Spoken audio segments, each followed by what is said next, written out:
everybody, it's Magic Prepper, and I'm here with Dameon from Garrison Readiness Group, and we're talking about different levels of night vision capable rifles. We're going to give you 4 different levels of rifles that will give you the ability to shoot under night vision, and we'll start with the most basic and threshold version of a rifle that you could use under nods. And this is something that everybody could think about, because even if you don't have night vision right now, you can at least set your rifles up with the anticipation of eventually acquiring it. And this baseline rifle you see right here in front of me gives you that capability. So what do I mean by a threshold baseline rifle to be able to shoot at least passively under night vision? This is the most affordable way to get that capability.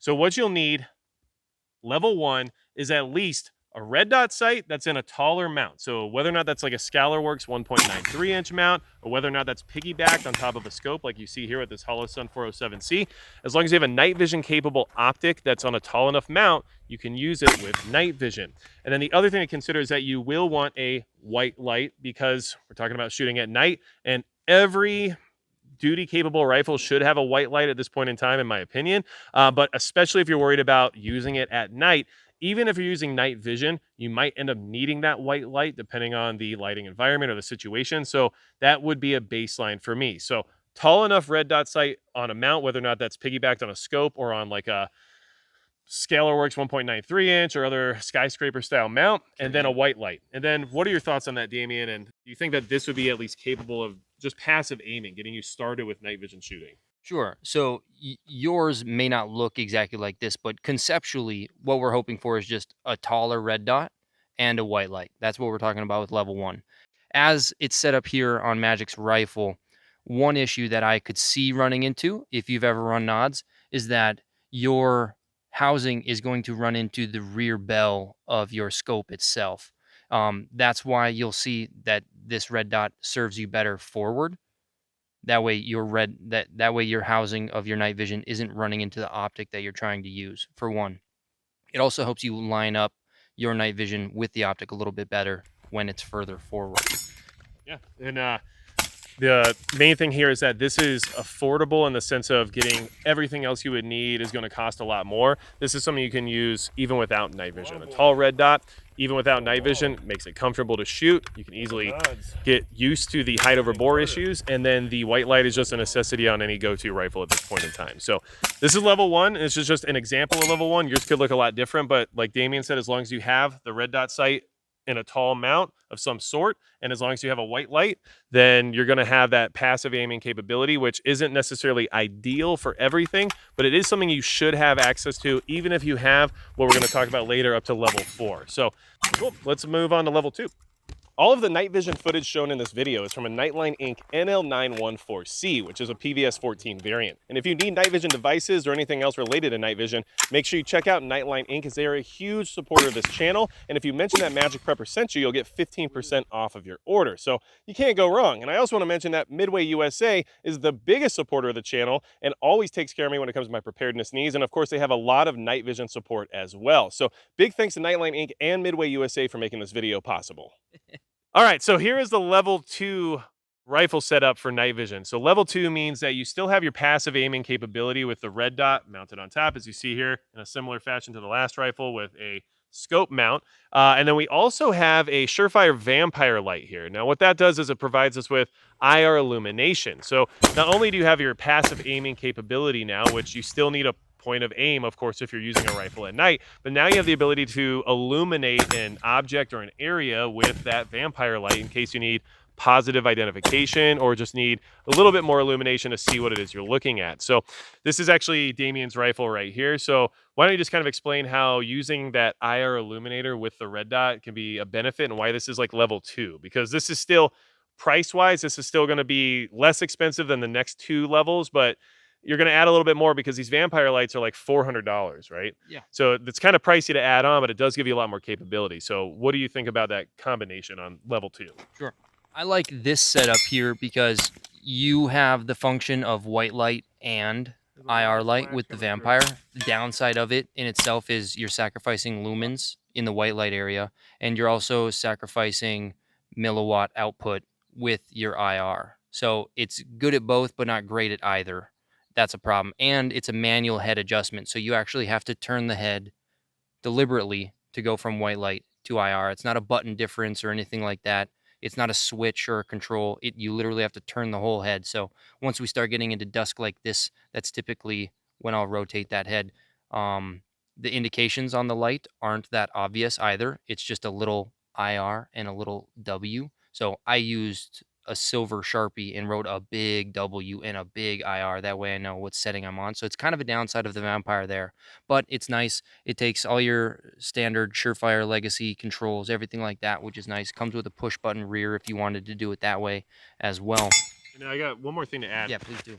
So another thing with the Vampire is that yes, you're adding a $400+ flashlight to the system, but generally you're already running the red dot. So this is an upgrade from level 1, but you're not spending the money it would take to get you up to that IR illuminator or IR laser aiming module. So it does bridge that gap financially. And then just so you're aware, the Surefire Vampire light does actually allow you to use white light too. So you still have that capability. It's an all-in-one package. And I think one more thing I like about it is that you can actually turn it off as well. Yeah. So if you're in daylight situations where you don't need the white light or the IR light, now you can have a light that's fully turned off so you don't accidentally negligently discharge the light, right? Yeah. So this is level 2 for that reason. You have your IR illuminator now. You have a red dot. It gets you up to that next level of capability. And now let's talk about level 3. Level 3. All right, so here is the level 3 setup. Now, this is the same rifle from level 2, but with an addition, and that is the laser aiming device you see here on the front, which is, go ahead, you explain it, Dameon, since it's not even mine. This is the Steiner D-Ball I2 parentheses 9007. This D-Ball here has, specifically the 9007, has an IR laser and a Viz laser. That is the only additional difference that's bringing us from level 2 to level 3, depending on level 1, level 2, level 3, level 4. Whichever direction you want to go, that's the thing that's going to make the difference here, is now having an IR laser as well to aim with. So now we aren't having to rely on an optic for passive aiming. Now we can go with active aiming for that. Thank you. I was going to say deliberate aiming, but with active aiming, just using the module itself. So, and the main thing with level 3 to be aware of is that you have your passive aiming solution still, which is going to be part of the course for the entire conversation. You always want to have the ability to passively aim at this point in time, just because if guys like Dameon and myself have night vision, then so do the people we're worried about and why we're preparing for, right?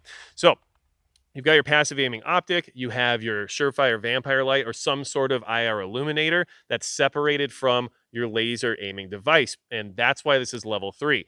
You can put out IR illumination downrange.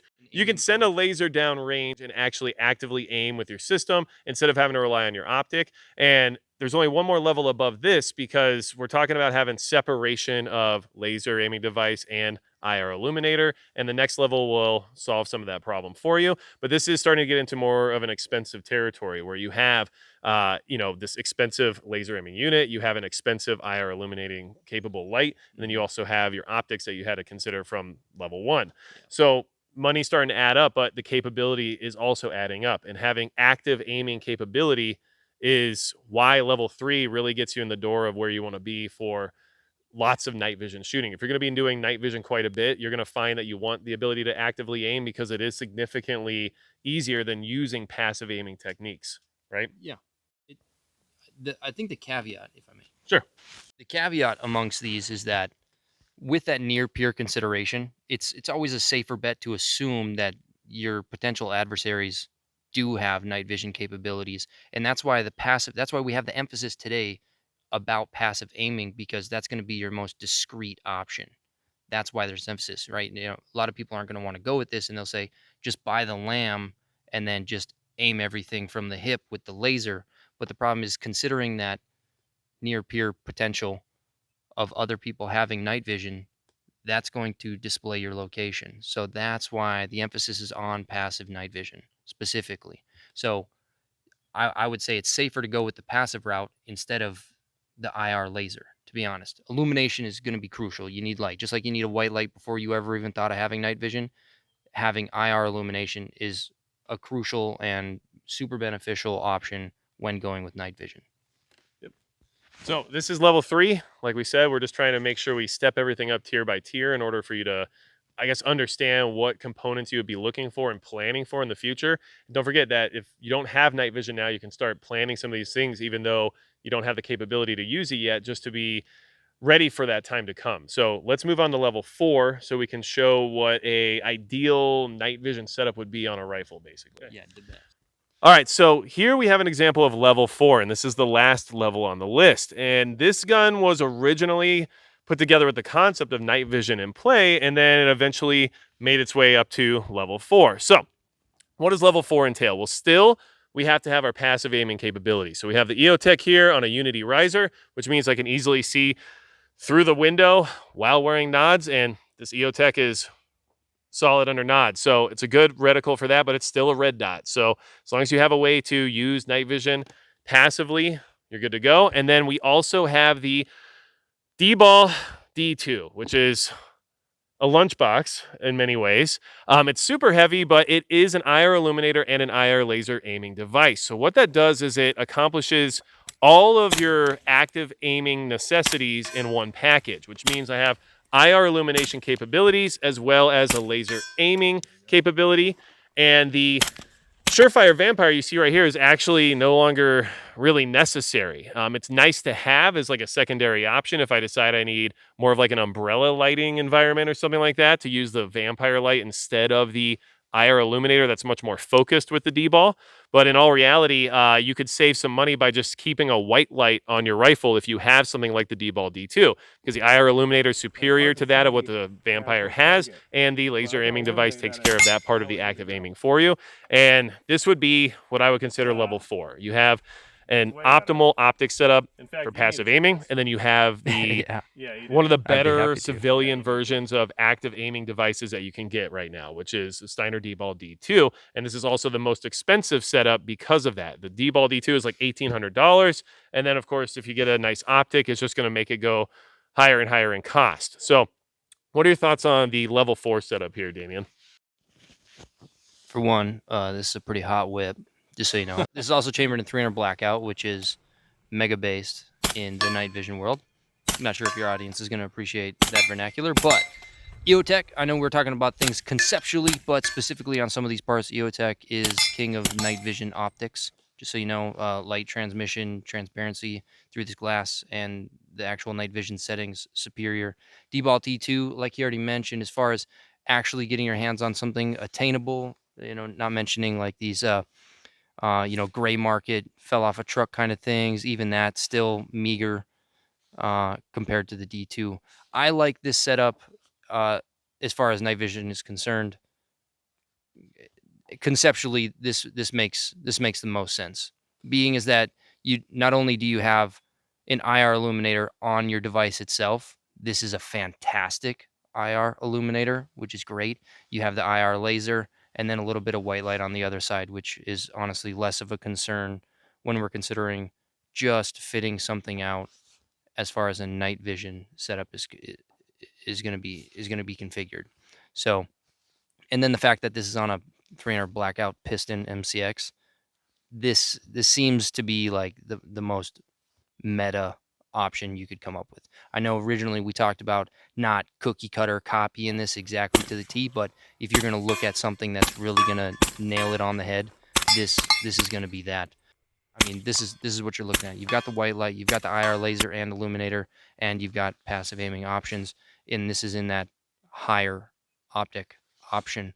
So you're going to be able to get your nods behind there. And that's one thing that I really like this in comparison to level 2 and level 3 is that on those two options, there was an optic. There was a magnified optic here with the piggyback for passive aiming. And one thing that you're going to notice, if you guys set yours up similar to this, having this empty space right here behind the optic gives you plenty of room for your tubes behind the optic itself. So you notice you're not going to have to scrunch back away from your magnified optic to then give room for your tube to see through that passive red dot. Yeah, 100%. And as a quick mention, if you are going to go all the way up to like level 4 or even any of the levels we just discussed, a huge benefit while shooting under night vision is using a suppressor. Yeah. If you have the access to a suppressor, it will help a lot with flash mitigation. It'll help with your signature in general. And so if you can run a suppressor, you probably should. And what are your thoughts on that, Dameon? Totally. Yeah, as you'll see in some of the B-roll we have here, the report given off, even from an A2 birdcage, which only costs $10 and does a pretty good job, is nowhere even near the flash suppression that you're going to gain from having a suppressor. So it does increase your overall length and it changes the balance of the firearm. But as far as what we're talking about here today, configuring a night vision gun, a suppressor is the cherry on top. I don't know. I don't want to shoot without one, to be honest. Not only for ears, also communication amongst your crew, but the signature reduction that a suppressor lends is irreplaceable by any other part that you put on one of these. Even the best flash hider out there isn't going to do as well as a bad suppressor. So cherry on top, suppressor for sure. If you can do that, please. Yeah. So, like I said, level 4 just basically means that you have your passive aiming, laser aiming module that has illumination as well as a laser, and then you have a night gun. I mean, I don't know what else to say. However you set up your actual rifle in that configuration is a different story. And this isn't about each individual component as much as it's about the concept of building out each level. And so you can start with level 1, and like we want to go all the way back to the beginning here. The most affordable way and the easiest way to be able to shoot under night vision is to have passive aiming and a tall red dot sight that allows you to see the reticle through your nods. And at that point, you can literally shoot under night vision. So, and another thing to keep in mind is that even if you don't have somewhere to go shoot with night vision, because that can be hard to find, especially if you're only able to access like a local range or something, well, you can at least dry fire, and that passive aiming allows you to practice with that a little bit easier than not having it at all. So keep that in mind. This is all just conceptual, but it's something I wanted to share with everybody because I think it's good for you to understand like where you can be when it comes to being able to shoot under night vision. And then if you have any questions for me, go to magicprepper.com or leave a comment below.